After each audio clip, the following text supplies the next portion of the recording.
To a potential catastrophe when officials announced the possibility of the Lake Lure Dam failing and flooding more homes around the town.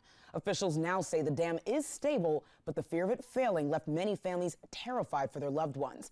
Investigative reporter David Hodges has been digging into the history of the dam and why it risked failing during the storm. He joins me in studio with what he's found. David?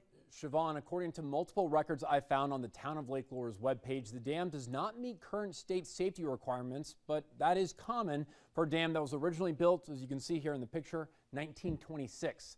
The town was in the planning process to build a new dam and repair and replace many of the mechanisms on the current dam that play a crucial role in maintaining water levels during flooding events like this one. As the sun started rising in Lake Lure Friday morning, so did concerns about the dam. The town sent emergency messages at 9 and 10 a.m. saying water was spilling over the dam, called overtopping, and people needed to evacuate. At 10:56, Rutherford County Emergency Management sent an alert warning dam failure imminent, evacuate to higher ground immediately.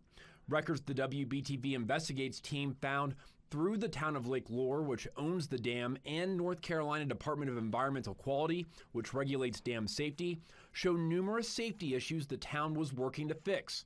Town officials are working with engineers to design and build a new dam 100 yards down the river from the nearly century-old existing dam. In the interim, work was happening on the old dam, fixing or installing critical safety features, an upgraded gate valve that would serve as a reservoir drain, and replacing gates used to control lake levels.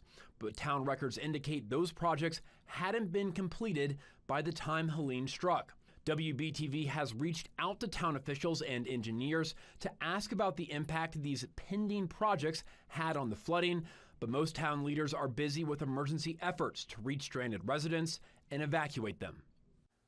And while the danger at Lake Lure has passed, according to officials, there are more than 1,000 dams considered high hazard, just like Lake Lure is across the state. That usually means a significant loss of life or property damage would be likely if it fails or it has a high risk of failing. So again, that's 1,581 across the entire state of North Carolina. And then of those, 159 are considered in poor condition, while the Lake Lure Dam is in fair condition. Many of these structures across the entire state are in need of repairs and are truly stressed in a situation like this one where Helene strikes. Lisa?